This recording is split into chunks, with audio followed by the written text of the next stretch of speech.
My name is Paige Merritt. I was 34 years old the year I learned what a manila folder could do to a family. My grandmother turned 81 on a Saturday in November. She baked her own cake, lemon with cream cheese frosting, her specialty since before I was born. She set the table for 7.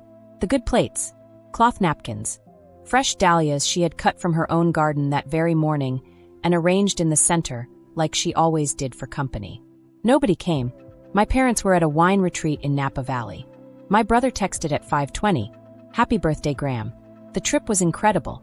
My father didn't text at all. My mother posted a vineyard selfie to her book club group chat with the single word grateful. I drove 2.5 hours from Raleigh after my shift and found her sitting alone in the kitchen.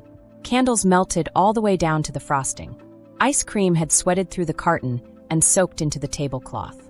She looked at me like she wasn't entirely sure I was real, like she had stopped expecting anyone and couldn't quite trust what she was seeing.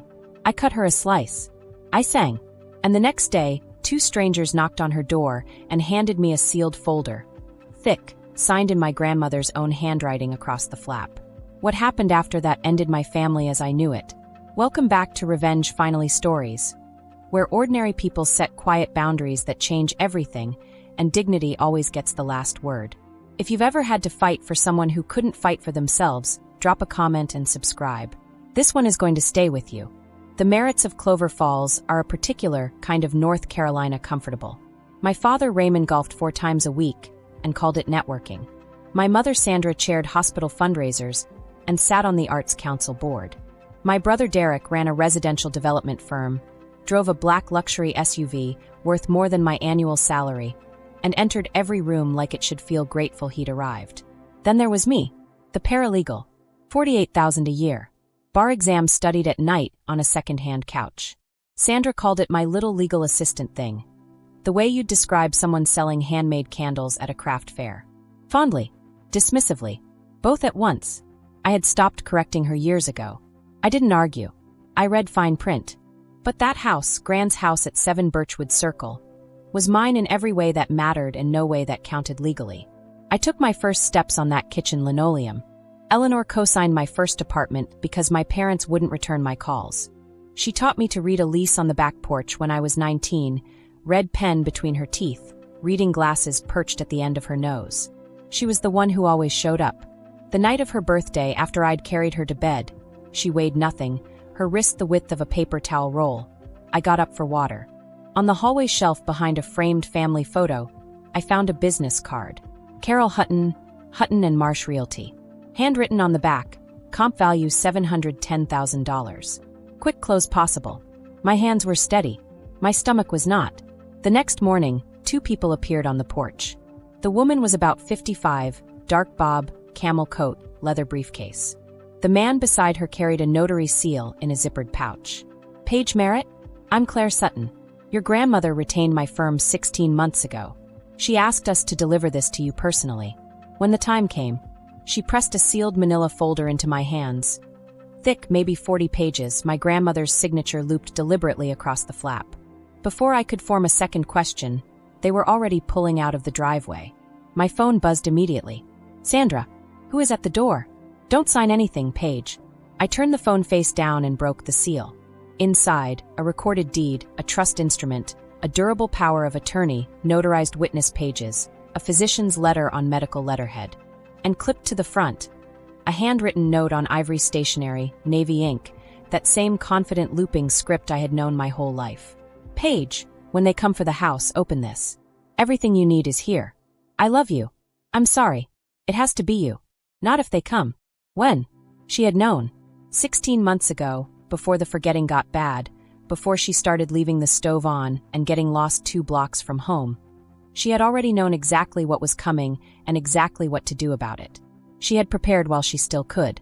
I drove to Raleigh. Claire's office was on the 2nd floor of a converted Victorian on Hillsborough Street. Faded wool rugs, framed diplomas, a small brass sign reading Sutton and Associates, Elder Law and Estate Planning. She walked me through every document piece by piece. 16 months earlier, Eleanor had come in alone. Pressed trousers, pearl earrings, a handwritten list of questions on yellow legal pad paper in that same looping navy ink. She told Claire, "My son will do whatever Sandra tells him." And Sandra will sell the house the minute I can't stop her. So she stopped them first. She transferred the property into a revocable living trust, the Eleanor B. Merritt Revocable Living Trust, before her legal window closed. She named me successor trustee. She named me her agent under a durable power of attorney covering every financial and healthcare decision. And she had her neurologist certify her full legal capacity on the very same day she signed every page. The house belonged to the trust. Not to Eleanor as an individual. Not to Raymond. Not to Derek. The only person authorized to act for that trust was me. Back at the house that night, I searched the hallway credenza and found what they'd had her sign in October. A new power of attorney naming my father as her agent, stapled to a listing authorization granting Derek the right to act as seller's representative. Both dated October 7th. I checked the calendar. October 7th was the same week Eleanor had been hospitalized after a fall. The discharge summary, buried in the mail pile, noted patient disoriented, intermittent confusion, recommend neurological follow-up. They had taken her signature during a week of documented medical collapse. Not a rough patch, a hospitalization. And not a single person in my family had picked up the phone to tell me. I photographed everything. Then I called Claire. The sale cannot close, she said quietly. The house was never theirs to sell. If you've ever watched someone treat an elderly person's dignity like an inconvenience with an expiration date, type I see her in the comments. Subscribe and stay with me. The closing table is 9 days away. December 3rd, Piedmont Title Group. Conference Room A. 10 chairs around an oval table, a water pitcher, a printer humming in the corner. Sandra arrived first. Camel blazer, gold earrings, smile already positioned, the hostess arriving at her own party. Derek followed in a pressed sport coat, jaw set, leather portfolio under his arm. Raymond trailed behind, gray-faced, eyes fixed on the floor. Then Carol Hutton, copper highlights, kitten heels, closing documents fanned in her hand like a winning poker hand. Last came the buyer's representative in a charcoal suit, expression businesslike and completely closed. Sandra saw me and stopped. Paige. Her eyes moved to Claire, to the folder in my hands. The smile didn't disappear, it reclassified. Warmth to calculation all in one breath. What are you doing here? Taking a seat, I said. Claire laid 3 documents on the table. One at a time, centered and squared. The way you place evidence before a judge. The recorded trust deed. The durable power of attorney.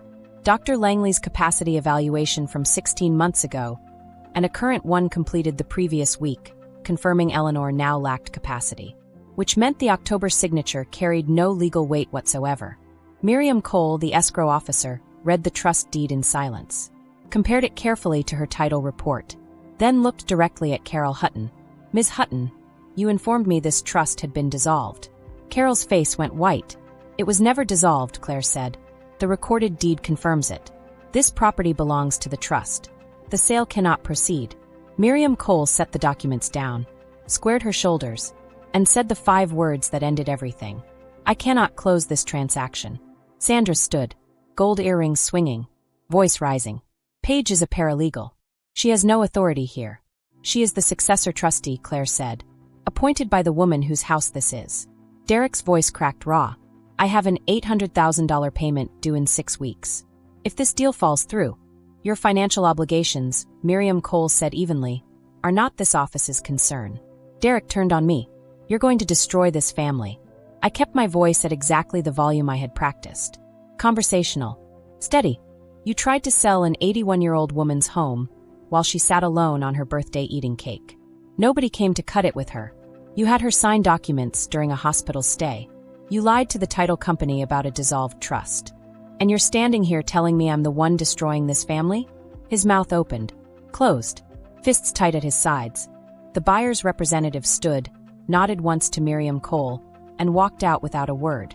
Carol gathered her things, eyes fixed to the table. Sandra was crying now, loud, theatrical sobs that filled every corner of the small room. You'll regret this, she said, when Derek loses everything, when your father has nowhere to turn, when this family falls apart, you'll remember you did this.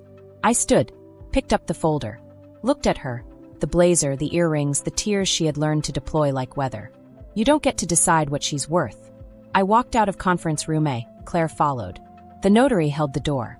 The December air hit cold and clean, and I stood on that sidewalk for 10 full seconds before I remembered to breathe.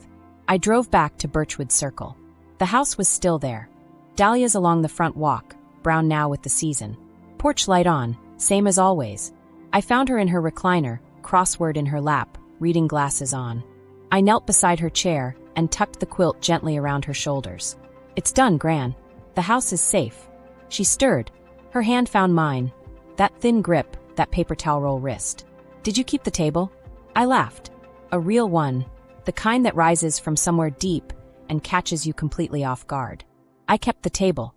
She smiled. "Small. Certain. Good girl." And within a minute, she was asleep again, breathing slow and even, the crossword rising and falling on her chest. Derek's balloon payment came due 8 weeks later. He missed it. The bank foreclosed. Merit Development Group filed for Chapter 7 in February. He sold the SUV. Last I heard, he was managing projects for someone else's firm, making a fraction of what he used to. Sandra's standing in Clover Falls eroded quietly, the way it always does in small towns when the truth finally finds its way out. She and Raymond moved to a townhouse in Cary in the spring. The October power of attorney was formally voided. The court appointed me as Eleanor's permanent guardian and trustee. I deferred the bar exam. I moved into the guest room, the one with the ceiling crack I'd traced since I was 6. And every afternoon, I made sure she sat on the porch when the light came through the dahlia beds. A person's worth doesn't expire when their memory does. And sometimes the quietest love in a family is the only one keeping watch. That's my story. One empty birthday table, one manila folder, and a grandmother who remembered before any of them. If this reminded you to check on someone you love, do it today. Share this with someone who needs to hear it. Subscribe, drop a comment, and I'll see you in the next one.